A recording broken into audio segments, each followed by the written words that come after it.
pero a todos les agradezco mucho la oportunidad de conocer distintos puntos de vista sobre aspectos de las gemas que son muy variados, como habéis podido ver, desde la historia hasta, como el caso de hoy, cuestiones de valor monetario, de valor social de las distintas joyas o de las distintas gemas, otros aspectos más técnicos, como técnicas que se utilizan en laboratorio, etc. Entonces, lo primero que os quería decir es que vamos a continuar con el ciclo, que os animamos a que sigáis asistiendo a las conferencias, que las vamos a hacer en abierto. Hasta ahora las hemos hecho solo para socios, pero creemos que es mucho más eficaz el que todo el mundo que quiera y pueda asistir a las charlas y así usarlas también, de cierta forma, como una publicidad de nuestras actividades del IGE, porque iremos contando otras actividades que en el IGE pretendemos para satisfacción de sus socios. Estas son unas palabras iniciales, pero sobre todo lo que yo quería también es presentar a nuestra conferenciante de hoy, a quien yo creo que conocéis seguramente todos o casi todos los que estáis conectados, es Virginia Bauzá Vicens, que es nuestra directora de tasación y también la directora de los cursos de tasación que con éxito notable estamos impartiendo desde hace muchos años en el Instituto Gemológico y creemos que gozan de gran aceptación porque, como ella podrá decir ahora, si lo estima oportuno, pues tenemos no solo una gran cantidad de alumnos dentro de nuestras reducidas dimensiones, sino sobre todo una gran calidad de alumnos. Son alumnos y alumnas que ya han cursado gemología, saben de diamantes, saben de piedras de color, es decir, que ya tienen una experiencia acumulada de todos los temas relacionados con la gemología y que como colofón y complemento de todo lo que han estudiado, desean acceder a un conocimiento económico, a un conocimiento en la sociedad, de valor en la sociedad, de las gemas y de las joyas de las que éstas forman parte. Y en eso Virginia, como nos va a demostrar ahora, es una maestra. El historial de Virginia es muy amplio, ha sido directora de, bueno, de la Sala Retiro, por ejemplo, ha tenido muchas actividades en el Monte de Piedad, en Bankia, siempre en relación con tasar joyas y también con joyas, o sea, con objetos de arte.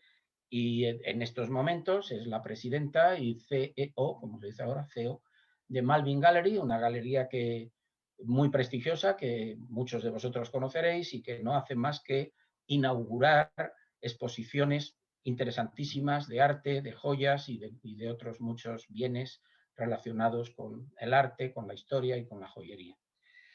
Yo quiero agradecer a Virginia que haya accedido a dar esta charla, darle la bienvenida. No es la primera charla que da, ni mucho menos. En el Instituto Gemológico ha dado varias, espero que dé algunas más, porque tiene que transmitirnos lo muchísimo que sabe del mundo de la valoración de las joyas y las gemas. Esto es cuanto quería decir, no quiero extenderme, pero sí agradecerle mucho que esté con nosotros hoy y a todos vosotros la asistencia. Y, en fin, a premiaros o instaros a que en las siguientes conferencias no solo asistáis, sino que digáis a todos vuestros amigos que estaremos encantados de recibirlos en nuestras conferencias para que el instituto se vaya conociendo cada vez más. Muchas gracias, Virginia, y nada más, pues la conferencia la inicias cuando quieras. Gracias. Hola. Bueno, muchísimas gracias a todos. Muchísimas gracias, Benjamín, por semejante presentación. Vamos a ver si estamos a la altura de esa presentación magnífica que has hecho. Gracias, Marta, por el soporte tecnológico. No sé si sabéis que Benjamín, que os acaba de hablar, es el presidente del IGE y nos estimula muchísimo a todos, como habéis visto, para seguir con el IGE hacia adelante. Creo que lo está haciendo francamente bien. Entonces, voy a comenzar mi conferencia que va sobre dónde y cómo rentabilizar mis bienes. Esto es una guía práctica para particulares.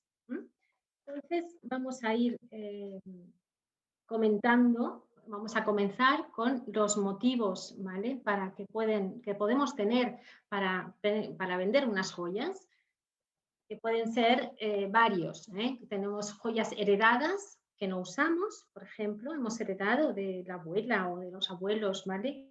Una cantidad de joyas que no se pueden usar, bien porque hay menos ocasiones de lucirlas, da miedo ir por la calle con ellas o que ya no se llevan y preferimos convertirlas en cash para hacer un viaje o comprarnos otra cosa en su recuerdo. Esto es una cosa que hace muchísima gente. Dice, me ha tocado este broche, que esto ya no se lleva, pero quiero tener un recuerdo de mi abuela, entonces, pues, ¿cómo lo vendo para poder igual comprarme otra cosa que me la recuerde? ¿Vale? También hay regalos no deseados que son aquellos regalos que por distintas causas pues han dejado de tener un valor sentimental para nosotros, queremos vender e incluso olvidar. Pensar en todas esas sortijas de pedida, en todos esos relojes de pedida que cuando una pareja se separa o inicia una nueva relación, pues ya no quiere y también quiere darle salidas. Tenemos que saber dónde vamos a vender estas piezas. Hay gente que no le importa y se las queda y hay gente pues, que quiere venderlas y cualquiera de las dos opciones es perfecta. La renovación del joyero suele ser otro de los motivos, ¿no? Son joyas, queremos deshacernos de joyas que ya han pasado de moda y con ese mismo dinero queremos reinvertirlo en joyas pues, que estén más en uso, que sean más modernas, que sean más ponibles para el momento actual, etcétera.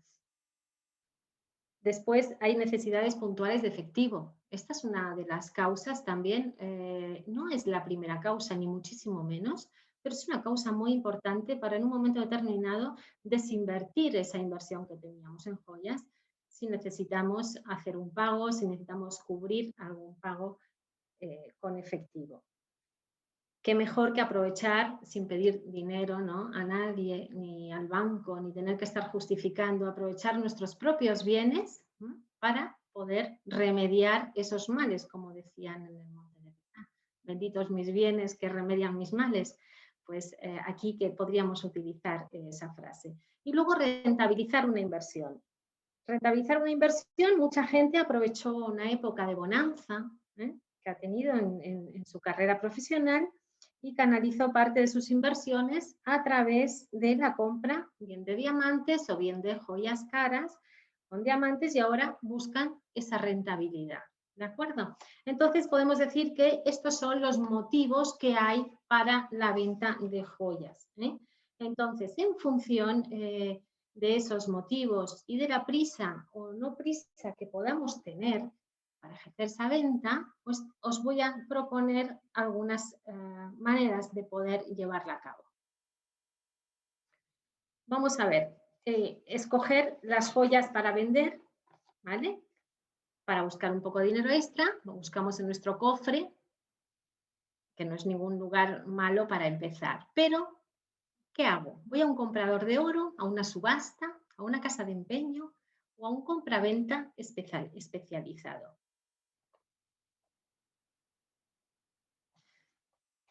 Entonces, para explicaros dónde vender según el motivo, lo primero que tenemos que tener claro es dónde acudir en función del objetivo de la venta. Por ejemplo, esto es muy importante. Si queremos obtener una liquidez inmediata, necesitamos ese efectivo enseguida, tenemos dos opciones. Una, empeñar y otra, vender.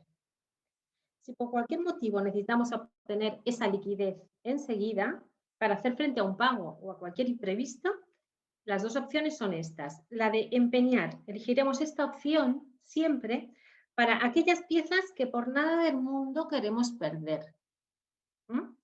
Bien porque son un recuerdo familiar o bien porque nos encantan y no queremos desprendernos de ellas. El precio que nos van a ofrecer es, con toda lógica, inferior al que obtendríamos si las vendiésemos. Pero debe ser así para que el cliente pueda recuperarlas. Por estas piezas se está pagando un pequeño interés por el tiempo transcurrido que las depositemos en el empeño, ¿vale? De otro modo, si el importe del préstamo fuera cercano al valor de venta en el mercado, nadie las recuperaría. Entonces, para obtener liquidez inmediata para unas joyas que no queremos perder bajo ningún concepto, yo recomiendo el empeño, ¿vale? El empeño en un Monte de Piedad, por ejemplo, o también hay casas especializadas, ¿vale? El más barato, ya sabéis que son siempre los Montes de Piedad. En Madrid tenemos dos Montes de Piedad, que son La Caixa y el Monte Madrid, que antes era de Bankia y ahora se llama Monte Madrid. ¿Qué hacemos si queremos obtener liquidez inmediata y no queremos recuperar esas joyas? Pues no vamos a estar pagando inútilmente intereses por unas piezas que realmente no queremos recuperar, con lo cual las venderíamos. Venderlas, elegiremos esta opción, ¿vale? Cuando no tenemos ningún interés en conservarlas, ¿vale? ¿Por qué? Porque obtendremos más cantidad y no pagaremos intereses por unas piezas que realmente no queremos. Luego veremos en la parte de rentabilizar sin urgencia unos bienes, que tendremos dos opciones también, que será vender y subastar, y ahí os las explicaré. Pero continuamos con la primera opción, ¿vale? Si decidimos empeñar, tenemos, como os he dicho, montes de piedra y casas de empeño privadas.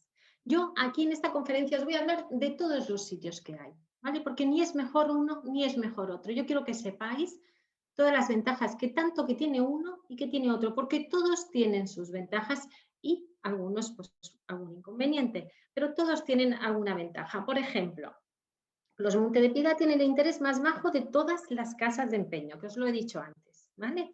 Lo que los convierte en la mejor opción para empeñar las joyas de oro. También valoran los brillantes, pero poco. Y los relojes solo si son de oro, ¿de acuerdo? Lamentablemente no cogen relojes de acero, y aunque sean de primeras marcas, como puedan ser Rolex, Cartier, etcétera, etcétera, ¿vale? Cuyo valor es indiscutible también. En cuanto a las joyas de firme, si bien las valoran, ¿vale? Un poquito más que el resto, ¿vale? El margen de incremento es bajo.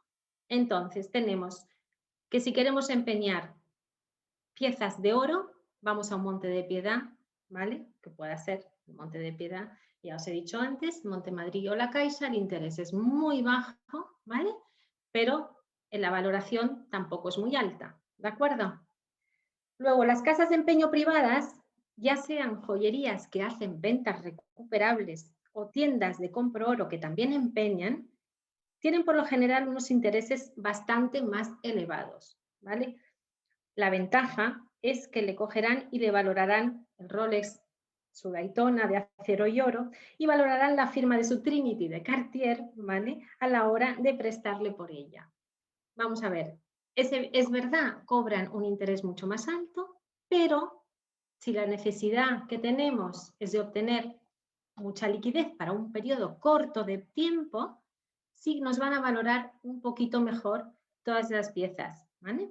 Nos cogerán un Rolex de acero, nos cogerán un Cartier de acero y nos valorarán un poco más el brillante, ¿de acuerdo? Dicho lo cual, mi consejo es, si usted va a empeñar piezas solo de oro y que lleven brillantitos pequeños, ¿vale? La mejor opción son los Montes de Piedad.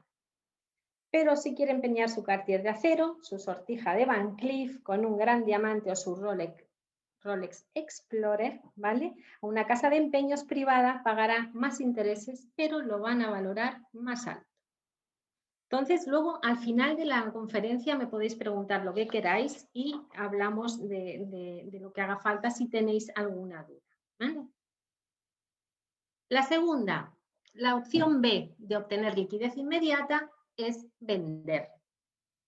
Para vender tenemos varias opciones. Oro al peso, podemos tener solo piezas de oro, con lo cual las venderíamos al peso, o joyas con gemas, relojes de marca y firmas de alta joyería y piezas antiguas. Recordemos que estamos en un escenario de urgencia, que es el que hemos planteado.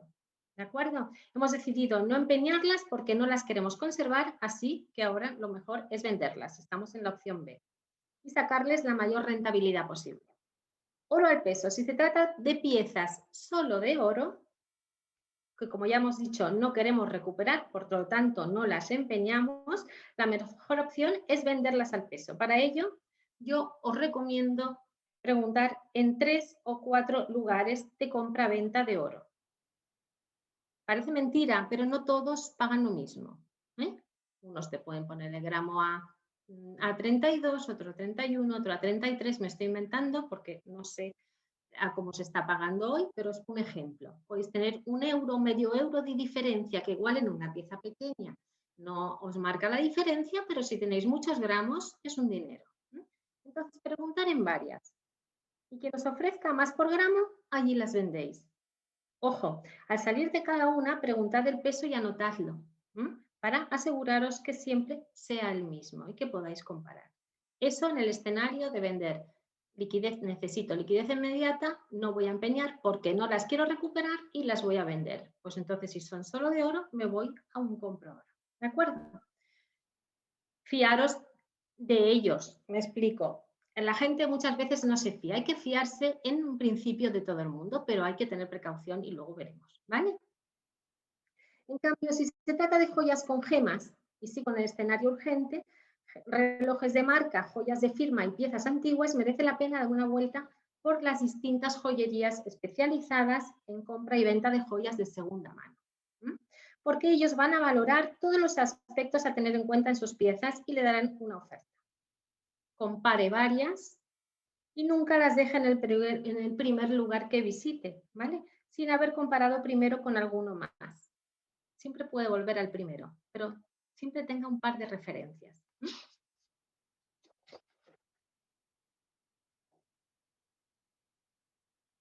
Ahora vamos a continuar. Aquí. Aquí están las Montes de Piedad que os hablaba antes, ¿vale? Y las casas de empeño privadas. Aquí oro al peso y aquí tenemos lo que os he estado explicando de joyas con gemas, relojes de marca y firmas de alta joyería y piezas antiguas. Vale. Ahora no tenemos urgencia, ¿vale? Entonces vamos a tratar de vender estas piezas sin urgencia. Ahí tenemos dos opciones. Podemos realizar una venta directa a un particular o a un profesional, o una venta subasta nacional o internacional.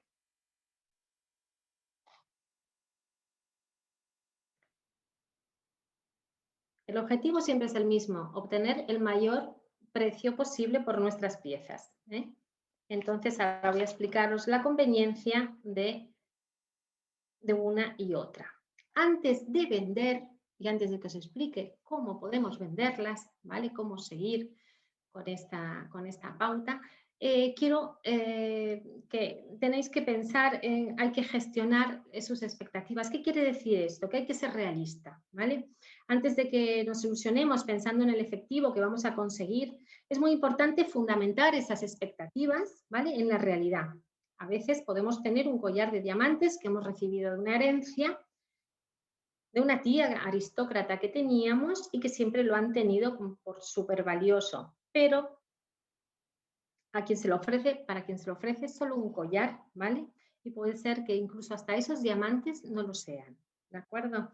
Es excepcionalmente raro vender una pieza de segunda mano por algo parecido al precio de compra de esa misma pieza, ¿vale? Una joya tampoco se va a vender nunca en el precio tasado a efectos de un seguro o un valor de reposición. Estos valores de tasación se basan en el costo minorista de reemplazar el artículo, incluyendo el beneficio que el fabricante mayorista y minorista. Si su pieza es importante, yo os recomiendo realizar previamente una tasación oficial para el mercado que se vaya a destinar. En este caso sería el mercado secundario, lo que servirá de referente de precio para su venta y respaldará la misma. Hay que investigar el mercado. Hay que hacerse una lista de los establecimientos que pueden estar proclives a estar interesados en nuestras piezas. Y después hay que pedir cita. Siempre nos van a atender muchísimo mejor si nos están esperando que si llegamos de improviso.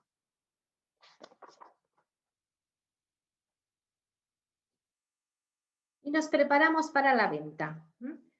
¿Qué hacemos para prepararnos para la venta? Revisamos, limpiamos y restauramos nuestras piezas. Vamos a llevar a una casa de compraventa o una sala de subastas nuestra pieza y tenemos que revisarla. Debemos saber si a nuestro broche le falta un diamante o no, dependiendo de dónde lo vayamos a vender. La restauración de la joya puede marcar la diferencia en la obtención de un precio decente. Hay que limpiarlas. Las joyas nos gusta recibirlas limpias, se ven muchísimo mejor. Entonces, yo os voy a dar un consejo de limpieza para que se vean más atractivas. Nadie lleva a vender un coche sucio, por ejemplo. Eso no nos lo planteamos, pero yo he recibido muchísimas joyas muy sucias. Entonces, habría muchas anécdotas para contar. A mí me pasó estando de tasadora en el Monte de Piedad. Era muy jovencita y igual me marcó más porque era muy jovencita. Pero fue el año 92, imaginaros, ha llovido ya bastante. Bueno, me trajeron varias piezas para tasar, eran de plata y nosotros teníamos detrás de los mostradores, teníamos como una mesa enorme y allí tasábamos toda la plata. Entonces, para acercarme, me acerco la lupa al ojo y acerco la pieza, que era justo una chocolatera, y para acercarme y ver el contraste, para ver si era plata de ley o no, la chocolatera se abrió y me cayó todo el chocolate encima. O sea, yo me quedé espantada. La blusa con chocolate, no era un chocolate espeso, a saber cuánto tiempo llevaba ahí, una cosa asquerosa. Bueno, fui a la señora, le dije, por favor, límpiela, me la trae otro día y luego se la vuelvo a tasar. Pues ya es una cosa exagerada, pero es una cosa real. Y sin llegar a ese plan, sin llegar a esos extremos, no cuesta nada lavar las joyas antes de llevarlas al tasador, ¿vale? Siempre las miraremos, el tasador siempre las mirará con mucho más cariño y la valoración será seguramente mayor para poder apreciar bien la pieza. Yo sugiero para un lavadito casero, como veis en las fotos, ¿vale? Poner agua templada es suficiente, con un poquito de lavavajillas, me da igual que sean Mistol o un jabón neutro, lo que sea. Ojo, esto es una cosita casera, no estoy diciendo que las joyas se tengan que limpiar así. Si las tienes que ir a vender, no te cuesta nada limpiarlas un poquito.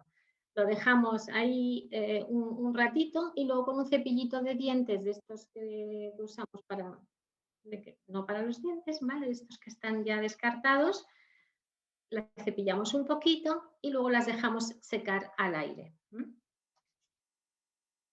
Si están muy sucias, las dejaríamos toda la noche.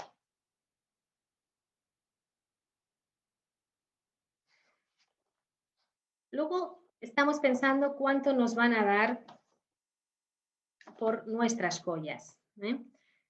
Eso va a depender mucho de la belleza, de la rareza, del origen, de los materiales, del estado y de la antigüedad. La cantidad real dependerá de todas estas variables, ¿vale? La mayoría de las personas que están dispuestas a comprar joyas usadas están tratando de sacar un beneficio por ellas, con toda lógica, y eso tenemos que también tenerlo en cuenta, en función de que la pieza sea bonita, sea más rara, del origen que tenga, de sus materiales, del estado, de la antigüedad, pues podremos pedir más o menos dinero. Para determinar el valor, el punto de partida, tenemos que ser objetivos. Algunos expertos sugieren que mire su joya como un coche usado. Cuando vas a valorar un coche usado, debes conocer la marca, el modelo, el año y el kilometraje para empezar. Lo mismo para un diamante. Debes saber el peso en quilates, el color, la pureza y la talla con el fin de determinar su valor. Para joyas simples se puede conseguir una orientación del precio para la pieza buscando en internet otras piezas similares, en subasta, mirando precios en joyerías de segunda mano, con características parecidas. Al precio que veamos le añadimos un descuento, pues el comprador añadirá luego su beneficio. Sin embargo, para joyas más importantes y con gemas valiosas que justifiquen el pago de un servicio de valoración, es una buena idea buscar un tasador cualificado o una certificación de laboratorio reconocido, en el caso de gemas sueltas, que nos dará la pauta del valor que podemos conseguir. Eso es muy importante. ¿Qué quiere decir esto? Si nosotros tenemos joyas normales, joyitas de oro que van al peso, joyas de uso diario, pues igual no necesitamos esa valoración. Pero si tenemos joyas importantes, si tenemos joyas con gemas importantes, vamos a necesitar siempre una tasación para, cuando vayamos a venderlas, tener un precio de referencia, para pensar simplemente eso que pensamos todos, ¿no me estarán tangando? Pues no. Entonces, que sepamos antes de ir a vender nuestras piezas, más o menos, que nos informemos qué es lo que tenemos, ¿de acuerdo? Y insisto que no estamos hablando de las piezas de oro sencillas, sino de todas aquellas joyas que son la mayoría que van con piedras de color, con zafiros, rubíes, esmeraldas, brillantes, etcétera, etcétera. Vamos a intentar tener una documentación para que luego sea más sencilla aceptar una oferta, ¿de acuerdo? Una buena joya o gema con su certificado siempre va a tener una mejor venta que otra que no lo tenga. El certificado de una gema, por ejemplo, esté suelta o esté montada y sea un dictamen, es su pasaporte, tanto para una venta a un particular como para una venta en una sala de subastas, porque es algo que ratifica que lo que estoy viendo y lo que me está describiendo este catálogo, ¿no?, es cierto. Y eso merece muchísimo la pena, porque el incremento de puja en caso de una subasta será muy superior a otra pieza que carezca de ese certificado.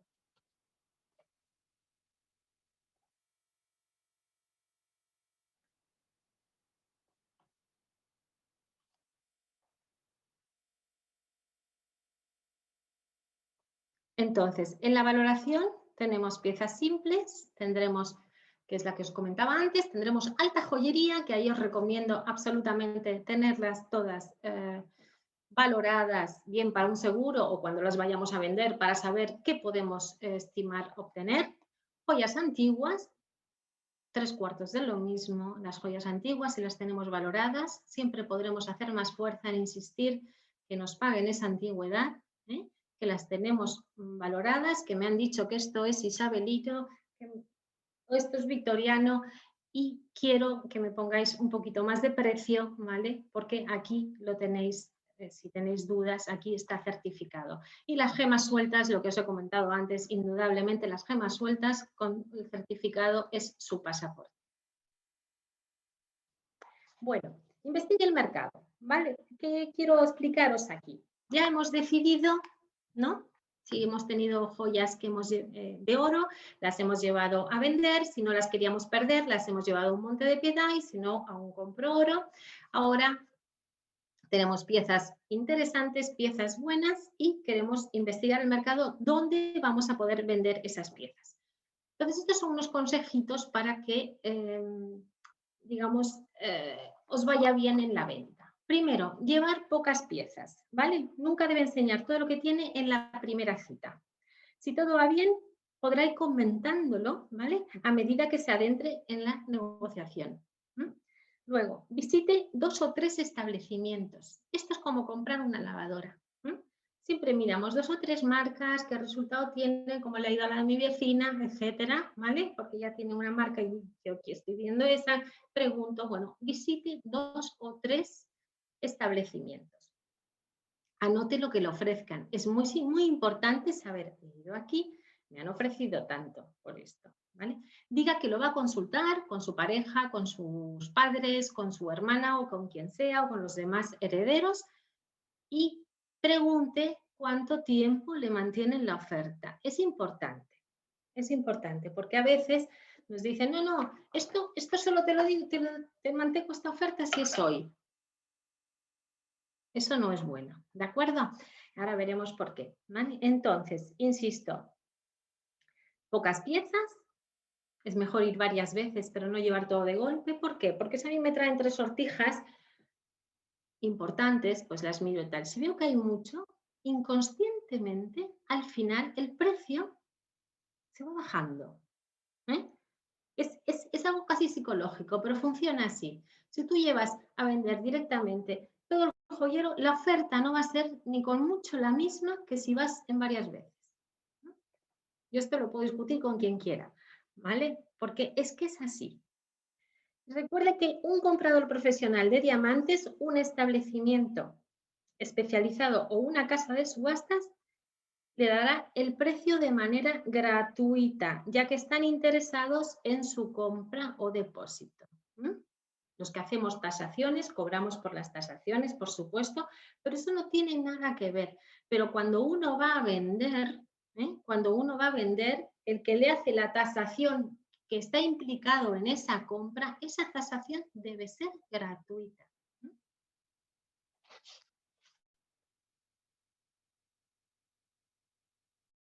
Pregunta al experto. Estáis delante del experto y tenéis que aprovechar el momento, ¿vale? Es el momento de recabar toda la información posible. Es el momento perfecto para hacer preguntas acerca de la venta de la pieza en los diferentes mercados y en determinadas circunstancias. Un buen tasador sabe las tendencias actuales del mercado y puede darle una idea de qué cantidad de efectivo puede obtener por los artículos, ¿vale? A mí me encantaba cuando yo me dedicaba a comprar y vender, hace ya tiempo que no. Me gustaba que me pregunten, me gustaba preguntar y sobre todo me gustaba establecer una relación con la persona que está delante. Para mí es muy importante hablar con el experto en ese momento y sacar información del cliente, porque el cliente puede aportar muchísima información sobre su joya, sobre todo en piezas de época, en piezas antiguas. El cliente comienza a hablar y le dice, pues esto era de mi bisabuela y tú ya vas calculando la edad que tiene, con lo tal, lo que tendría, pues esto miras de principios del 19, ¿vale? De principios del 20, perdón, etcétera, etcétera. Toda la información que nos pueden ir dando nos interesa. Entonces, ofrecerle al experto que tengáis delante toda la información que tengáis en caso de tener piezas interesantes, porque eso lo único que puede hacer es aumentar el valor de vuestra venta, de vuestra pieza.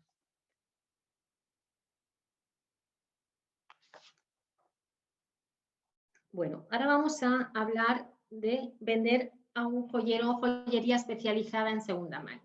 ¿Qué hay que hacer? Visitar varios, ¿vale? Preguntar, negociar y comparar. Hay que considerar las ofertas que nos hagan y anotarlas. Los joyeros locales que compran y venden joyas de segunda mano son muy buenos candidatos para darle un buen precio, porque además lo van a ver como un cliente potencial. La reciprocidad es una fuerza muy poderosa en este sentido. No importa qué tipo de tienda elija, debe obtener al menos 3 estimaciones, ¿vale?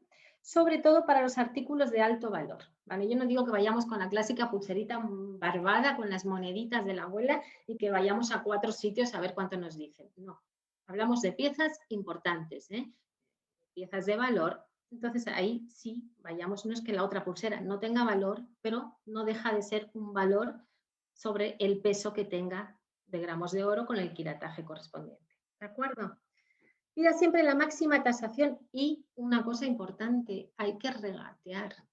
Aquí no estamos muy acostumbrados a regatear, pero hay que regatear. ¿De acuerdo? Entonces, hay que intentarlo siempre. Si yo estoy vendiendo, yo regateo. Si yo estoy comprando, yo regateo. Y ellos van a hacer lo mismo. ¿De acuerdo? Y nunca hay que aceptar en la primera visita el trato. A no ser que nos parezca que ya... Pero se nos va a parecer fantástico si venimos de otras visitas y nos han dado menos. Pero si es la primera, mejor consultar un par de sitios antes de decidirnos. Digan con la excusa de tener que consultar con alguien, con el marido, con la familia, con la mujer, ¿vale? Y una vez que lo consulten, pues ya deciden, ¿de acuerdo?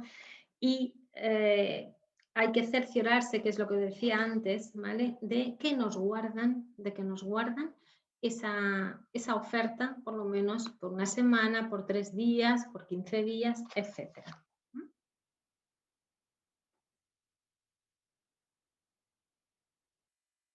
Saber decir no. Vamos a ver, yo aquí quiero explicar, yo he tenido muchísimos clientes, sobre todo muchas clientas igual mayores, que a veces he oído historias que han venido y nos han contado, pues es que yo tenía un collar fantástico, pero lo vendí fatal, me dijeron que las perlas no valían nada y era un collar de australianas.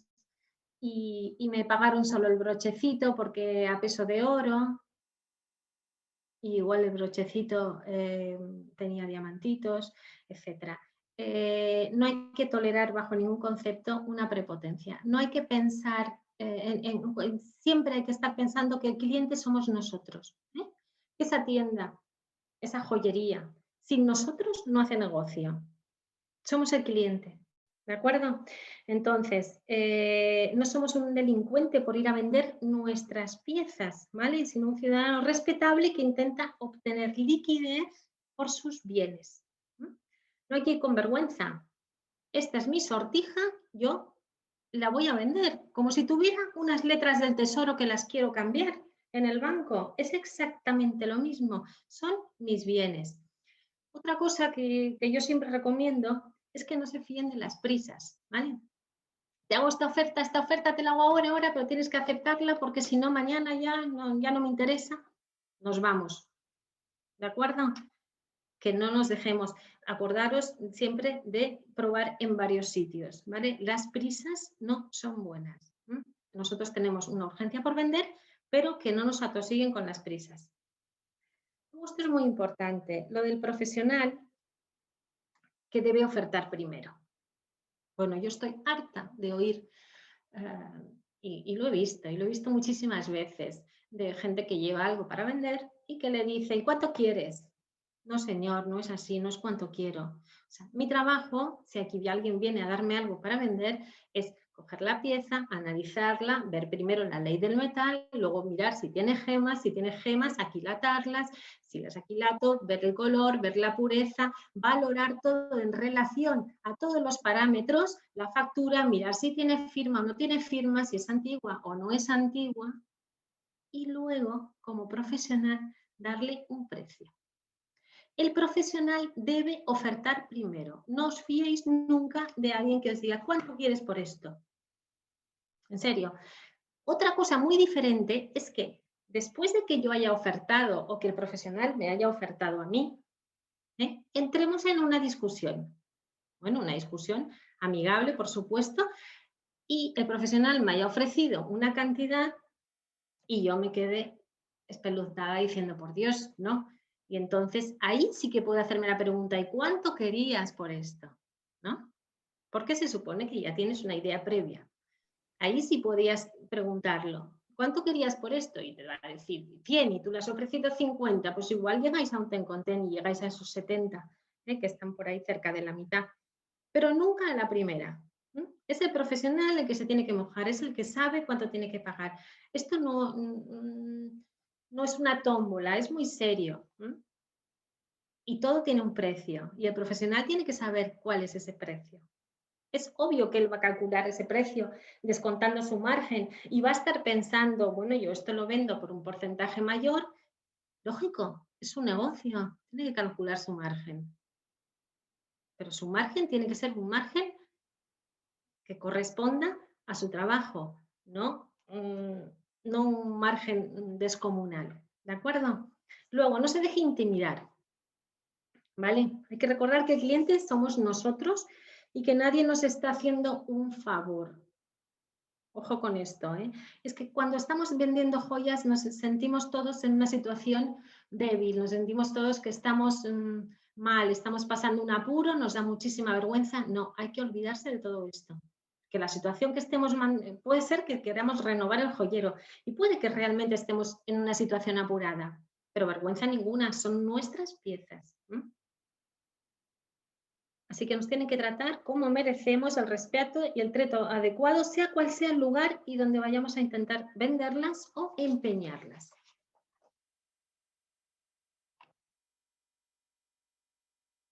Una vez dicho esto, ya nos han tratado bien, nos han dicho en varios sitios el precio, hemos hablado, si teníamos que hablar con nuestra pareja o con nuestros familiares o con nuestros hermanos, de dónde hemos decidido venderlas, elegimos el comprador.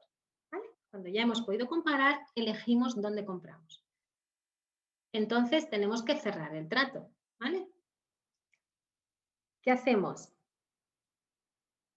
Tenemos que identificarnos, nos van a pedir el DNI. Es obligatorio. Cuando uno va tanto a empeñar como a vender una joya, nos tienen que pedir el DNI. Nos tenemos que identificar. Tomarán nuestros datos. Y yo tengo que recibir un contrato donde venga al detalle las piezas vendidas, la descripción y el peso de cada pieza y el precio que me han pagado por ellas. Hay que verificar que los datos del establecimiento, el CIF y los datos del domicilio y todo del establecimiento también están en dicho contrato. Esto es muy importante. Vosotros sabéis que cuando uno vende las joyas, todos esos datos, ¿por qué se piden? Pues por la seguridad de todos, porque esos datos van a lo que se llama un libro de la policía. ¿Por qué? Porque también cuando nosotros somos víctimas de un robo de joyas, ¿vale? Es posible que esas joyas robadas acaben en un compraventa, en un empeño o en una casa de subastas. Claro que es posible. Entonces, ¿cómo uno se siente más seguro?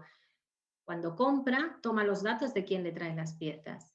Esas piezas permanecen durante 21 días, ¿vale? Sin que el que las ha comprado no las puede ni vender, ni poner en su vitrina, ni hacer nada con ellas, hasta que ese libro, que se llama el libro de la policía, ¿vale? Esas piezas, o sea, eso se ve enseguida. Si no hay ninguna denuncia, ya pueden salir al mercado, ¿de acuerdo? Eso es por seguridad de todos. Y por eso nosotros tenemos que guardar ese contrato. A la hora de cerrar el trato hay que recordar que el dinero, esto es muy importante, por ahí me hace mucha gracia, que mucha gente le da vergüenza contar el dinero, ¿no? El dinero se ha hecho para contar. Entonces, muchos pagos que nos hacen cuando vamos a vender joyas, si no superan la cantidad permitida para pagar en efectivo, lo pagan en cash, ¿no? En efectivo. Entonces, el dinero hay que contarlo. Lo tiene que contar el que paga, así, pum, pum, pum, y lo tiene que contar el que recibe. ¿De acuerdo? Porque cuando salimos del establecimiento, todos estos consejos que parecen pero grulladas a veces, no lo son. Salimos del establecimiento y si ahí me faltan 2 billetes, yo ya no puedo reclamar. ¿De acuerdo? Y equivocarnos, equivocamos todos. Bueno, vamos a la opción que teníamos antes, que vamos a vender en subasta. ¿De acuerdo? Porque de esta no habíamos hablado. Entonces ya hemos vendido joyas en un compraventa especializado, hemos empeñado joyas también y ahora vamos a vender en subasta. Queremos vender en subasta. Entonces, lo mismo digo, hay que visitar varias salas, ¿vale? Lleve las joyas a varias salas. Pida que le den un precio de salida, un precio de salida por ellas. El servicio de valoración en las subastas es gratuito, absolutamente gratuito, ¿vale? Nunca pagará por ello y podrá dejarlas o no sin ningún compromiso. No tiene ningún compromiso. En función de lo que le interese o el precio pactado. Llevamos las joyas a una sala de subasta, pedimos, si es una pieza, igual nos la dicen en el momento, si es una pieza sencilla, y si no, lo que van a hacer es que nos harán una recepción de los lotes y nos dirán que nos llaman en un par de días con los precios de salida. ¿Vale? En esa recepción de esos lotes tiene que figurar el detalle de lo que dejamos y el peso de cada pieza. Fijaros bien que esté el peso y la recepción. Nos vamos con nuestra hojita y nos llamarán para decirnos un precio de salida. Cuando nos llamen, volvemos a la sala de subastas y ahí nos empiezan a decir, pues esta pulsera te la pongo en 500, esta sortijita con estos brillantes y tal va a salir en 1100. Esos precios que sugiere el tasador que está en la sala de subasta son fijos, pero ojo, que sepáis que siempre se pueden ajustar un poquito, ¿vale? Si esas piezas que me han dejado, hay piezas interesantes, y el cliente que tengo delante me dice, oh, pues que yo por este quería un poquito más y tal, y veo que tiene muchas piezas y tal. El tasador siempre es conservador. No quiero decir que vayáis a regatear y os digan muchas veces, o sea, ponen el precio justo para que la pieza no solo se venda, sino que tenga un incremento de puja y un incentivo para el cliente, ¿de acuerdo? Pero sí que es verdad que a veces podemos arañar un poquito y subir alguna pieza, ¿de acuerdo? Porque siempre se tasa bastante justito. Entonces es fundamental establecer una relación de empatía, de confianza y al final con la persona que nos atiende, con el tasador, porque cuanto mejor rollito haya, mejor nos llevemos con el tasador o la tasadora, pues más cariño tendrá en la venta de nuestras piezas. ¿De acuerdo? Entonces, el precio de salida será parecido al de venta en la joyería de segunda mano. Lo que pasa es que aquí la diferencia es que nosotros podremos obtener más, porque si se encaprichan 2 personas en una subasta o 3 de nuestra pieza, el incremento de puja hará que nuestra pieza suba. Así que también es interesante. Es verdad que no hay que tener urgencia para vender las subastas, porque si yo llevo una pieza hoy, no va a salir a subasta hasta dentro de 2 meses y medio, 3 meses, ¿vale? Porque normalmente entra en un proceso, entra en un catálogo, hay que editar luego el catálogo, entonces no es para unas prisas, ¿no? Pero sí que tenemos la posibilidad de que esa pieza suba. También es verdad que no solo tenemos la posibilidad, sino también tenemos que contar con la comisión de la sala de subastas, que luego hay que descontarlo del precio de remate. Ya sabéis que el precio de remate es el precio que se alcanza de martillo al finalizar la puja del lote determinado. ¿Vale? Hay que aprovechar cuando nos está atendiendo el tasador de las subastas para preguntar todo lo que no sabemos. ¿Vale? No hay que tener vergüenza en preguntar todo lo que se nos ocurra. La comisión, los tramos de puja. ¿Y las pujas cómo van? ¿De 10 en 10, de 20 en 20, de 50 en 50? Hay que preguntarlo todo. Opinión sobre las probabilidades de venta de mi pieza. ¿Vale? ¿Y qué le parece? Este solitario pues tiene mucho color y aquí no gusta, aquí gustan más los blancos, etcétera. Se venderá bien, tienen cliente para este tipo de piezas, etcétera. El seguro, ¿cuánto me vais a repercutir el seguro? Porque luego vienen las letritas pequeñas. Hay que saber todo en el momento, antes de salir, ¿vale? En el momento que firmamos el contrato. Otros gastos, etcétera, ¿vale? La subasta es muy recomendable para piezas originales, raras, de firma, antiguas o de colección.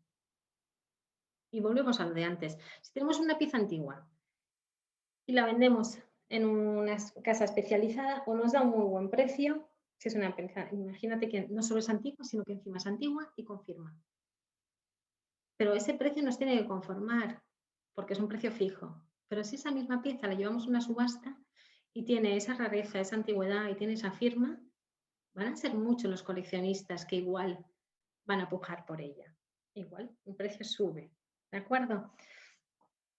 El tasador que la atienda es el primer interesado en vender sus joyas, ¿vale? Porque las salas de subasta ganan con la comisión que le repercuten al comprador y al vendedor. Entonces, cuanto más piezas cogen para subasta y más piezas venden, pues más ganan. Así que nosotros somos clientes, todos los que llevamos piezas a las salas de subasta somos sus clientes en el mismo grado y la misma medida que los clientes que les compran. Entonces, sentiros importantes si vais a llevar piezas para subastar, tanto como os sentís cuando estáis pujando con la raqueta y estáis comprando en una subasta. ¿De acuerdo? Bueno, ya que estamos en las subastas, hay que preguntar sin miedo, ¿vale? Nosotros somos el cliente y sin nuestras piezas no hay subasta, ¿vale? Hay que preguntar todo lo que necesitemos saber y sin vergüenza. Amablemente, por supuesto, nos explicarán el funcionamiento. Intente llevar una pieza atractiva y otra más normal para que cojan varias. ¿Qué quiere decir esto? A veces tenemos la típica pieza que es un horror, que no nos gusta nada, ese broche que ya no se usa, tal, que te da miedo hasta que no te lo cojan. Pues te dicen que no, pero vamos a ponerlo con una pieza que sabemos que es un solitario, que está fenomenal, que es un diamante precioso y que lo van a querer para la subasta. Pues tratamos de hacer esas visitas con varios lotes. Ponemos una o dos piezas atractivas y el pegote, ¿vale? Que nos van a coger las tres, por no decirnos que no. Esto pasa mucho en arte también, ¿no? De repente le llevas la pieza cotizada y llevas las 4 cosas que tenías en casa de los abuelos que pues que no apetecen mucho, pero como les interesa el cuadro cotizado, te sacan todo. Pues en joyas pasa lo mismo. Bueno, a mí me van a matar después de esta charla todos los de las salas, pero en fin, es así. A ellos les interesa que les llevemos cosas y aprovecharos de estos truquitos porque funcionan, ¿vale? Si nos parece muy ajustado el precio que nos digan de subasta que nos ofrecen, hay que intentar conseguir un poco más. Hay que pensar que el precio de salida, esto lo he comentado antes, puede ser el de venta. Entonces, nos tiene que conformar, cuando dejamos una pieza en subasta, nos tiene que conformar el precio de salida. Porque es posible que suba, que incremente la puja y que la pieza suba. Pero es posible que se venda en el precio de salida o la tercera posibilidad es que no se venda. ¿De acuerdo? Así que nosotros tenemos que estar conformes al salir de la sala en ese precio de salida. Y tenemos que hacer nuestro cálculo mental de que ese precio de salida hay que quitarle la comisión de la sala de subastas, que normalmente están todas cerca del 21 IVA incluido, ¿vale? O 18 más IVA, etcétera. Eso al comprador. Al vendedor están todas como en un 12, que con el IVA se queda en un 14,50 o un 15. Hay que intentar llevar una pieza atractiva, eso ya os lo he dicho, y hay que establecer una relación cordial. Nos tenemos que fiar de la persona que tenemos delante para tener una relación cordial. Y cuando digo fiar, me refiero a que, bueno, nos ha pasado muchas veces cuando estábamos en la sala de subastas de que nos traían varias piezas y que te subías al laboratorio para verlas en una bandejita y decías, pues un momento que quiero ver esto en la lupa y qué tal y qué cual, y que ahora abajo. Dice, ¿y dónde va? ¿Dónde va? ¿Y cómo sé yo que yo allá arriba no me cambian la piedra? Esto pasa. Entonces, hay que fiarse, porque o sea, en los negocios de nadie, en las salas de subasta, ni los joyeros, es cambiar piedras, ¿vale? Entonces, esa es una situación que si no estás proclive a hacer un deal, a hacer un trato, pues no vayas, pero es bastante ofensivo que te comenten eso. Entonces, hay que fiarse del profesional que tengas delante, siempre que sea un profesional, evidentemente, siempre que estemos en un sitio serio, ¿de acuerdo? Bueno, después de haber preguntado todo y haber establecido una relación de confianza, pues ya vamos a cerrar el trato en la subasta y tenemos que cerrarlo con un contrato. Es muy importante fijarse en el contrato que se firma. Voy a reflejar, por un lado, la fecha de la subasta donde van a entrar nuestras piezas. Por otro, una descripción somera de la pieza. ¿Qué quiere decir? Que luego se ampliará en el catálogo. Aquí nos van a poner sortija de oro con brillantes, pero en el catálogo vendrá sortija tipo cintillo de oro con 80, bueno, con 80 no, que es un cintillo con 7 brillantes, con un peso total aproximado de tanto y unos valores estimados de color y pureza. Todo eso va a ir en el catálogo, no va a ir en el contrato. Luego, otra cosa que tiene que ir es el precio de salida en subasta. El precio de salida que hemos pactado lo quiero en mi contrato, no quiero sorpresas. ¿Vale? La comisión aplicada sobre el remate más el IVA. Tiene que figurar en el contrato la comisión que voy a pagar. Y otros gastos. Estos otros gastos pueden ser catalogación. Es un fijo. Normalmente la tienen sobre 20 euros. ¿Vale? Es la inserción de esa pieza en el catálogo, la fotografía, etc. La fotografía, el VGAP, eso es para piezas de arte. Aquí en joyas no aplica. El transporte. Pues, por ejemplo, eso también es para piezas de arte, porque normalmente las joyas las llevamos nosotros mismos. Las condiciones de venta en subasta. Normalmente están todas por detrás. No digo que se las haya que leer, pero sí que echarles un vistazo, porque a veces viene todo un montón en letra pequeña y hay mucha gente que no se lo lee y no hace falta realmente, pero hay gente que si alguien se lo quiere leer, está en todo su pleno derecho antes de firmar el contrato de leerse toda la letrita pequeña como en todas partes. Y ahí se explican los plazos de abono, etcétera, que luego no haya, o sea, la subasta normalmente pagan todas al mes. Si la subasta se realiza un día como hoy, pasa un mes y en un mes, siempre que el lote haya sido satisfecho por el cliente comprador, se abona. ¿De acuerdo? Porque al cliente comprador se le dan 15 días para que pueda.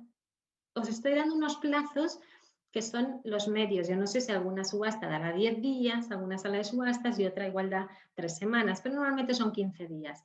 Y luego la sala tiene otros 15 días para hacer todas las liquidaciones a sus clientes vendedores, siempre que se haya satisfecho. ¿Qué puede pasar?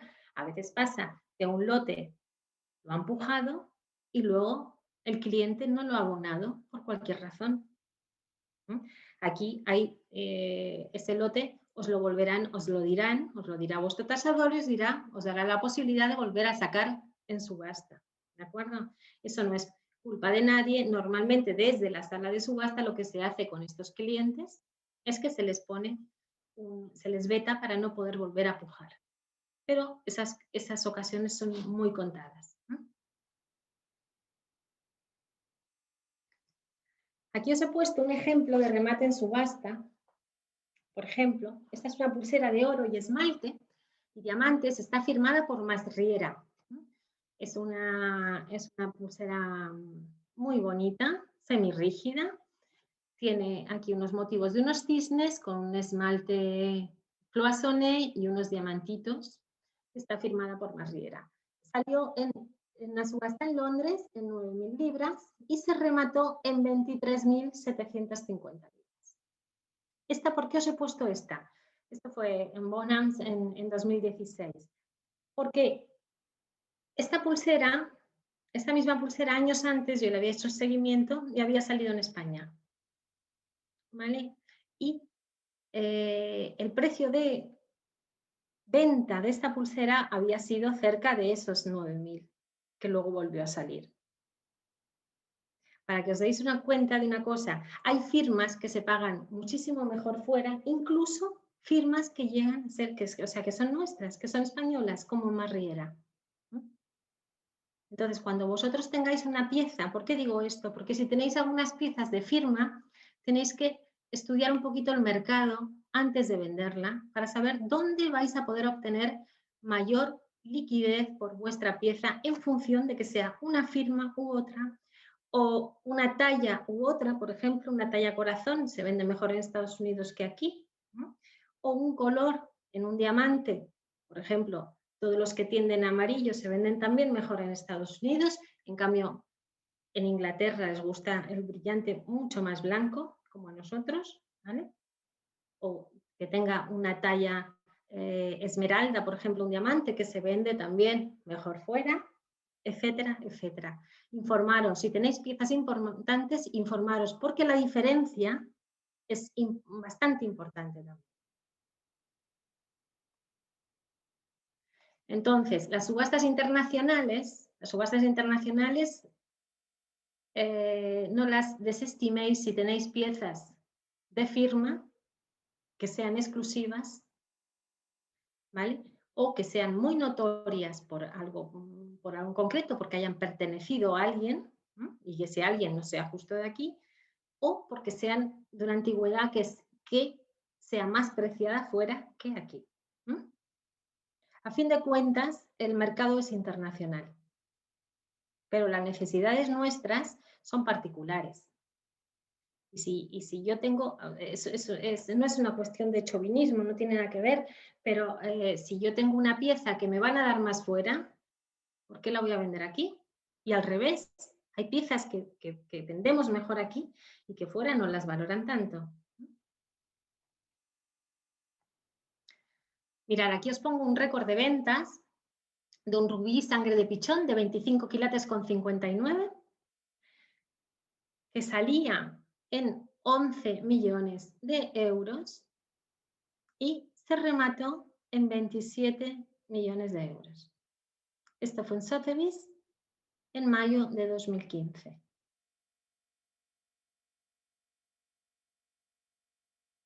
Evidentemente, este tipo de piezas no es que sean las más comunes que tengamos, pero si alguien que esté escuchando tiene alguna pieza de este calibre, pues ya sabe dónde tiene que ir. En cambio, por ejemplo, de Lauren Bacall tenemos esta pieza, esta estupenda pieza de Jan Schumberg. No sé si lo he pronunciado bien, seguro que alguien me dice que no, pero bueno, En la subasta de Bonhams, esta sortija de oro y amatista, que como veis es una sortija bastante original, pero de materiales, no tiene materiales caros. Tiene una amatista, que por más bonita que sea, no deja de ser una amatista, que tiene su precio. Tiene 2 turquesas, que lo mismo digo, que son turquesas, pero hasta ahí. Y luego tiene diamantitos. Ahora os voy a decir cómo se subastó esta pieza. Salía en $8.000. Esa es una subasta que se hizo con toda la colección de joyas de Lauren Bacall, ¿vale? Salía en $8.000 la sortija, que ya iba bien servidita, y se remató en $54.000. 54.000. Evidentemente, aquí hay un componente que no es el de los materiales, ¿vale? Porque ni esa amatista, ni esos diamantitos, ni el diseño justifican esos 54.000 euros para esta sortija. Sí lo justifica que haya pertenecido a Lauren Bacall. Entonces, que veis que no siempre, esto es como todo, que no siempre todo es tangible, ni en el mercado de las subastas, ni en el mercado del arte. Pero, claro, si no somos Lauren Bacall y tenemos esta sortija, pues con suerte hubiéramos sacado esos 8.000. ¿De acuerdo? Aquí tenéis, por ejemplo, de Jackie Collins, también se hizo una subasta fantástica con toda su colección. Mirad qué piezas maravillosas.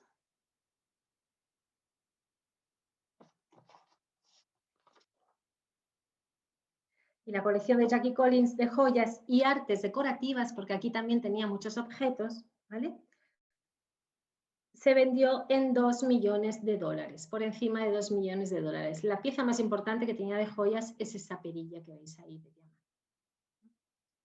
Y bueno, espero que os haya quedado un poquito, tengáis alguna idea de qué hacer con vuestras joyas en caso de que queráis venderlas, que os haya servido como guía, y si queréis preguntarme algo, yo encantada.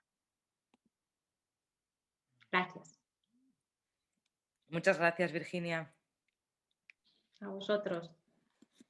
Pues si alguien tiene alguna pregunta o comentario, tenéis todos el micro quitado, ¿eh? Lo digo, lo tenéis abajo a la izquierda, si alguien quiere decir algo.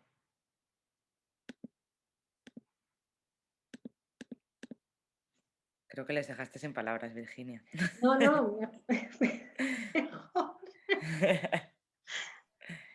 No, no sé si... Voy a preguntar yo algo, porque para mí es un mundo del todo desconocido. ¿Cómo se accede a los tasadores internacionales? Porque has citado varias veces a Bonhams, pero claro, yo si tuviera, que no tengo desgraciadamente, alguna joya valiosa, tampoco es, digamos, para mí sencillo.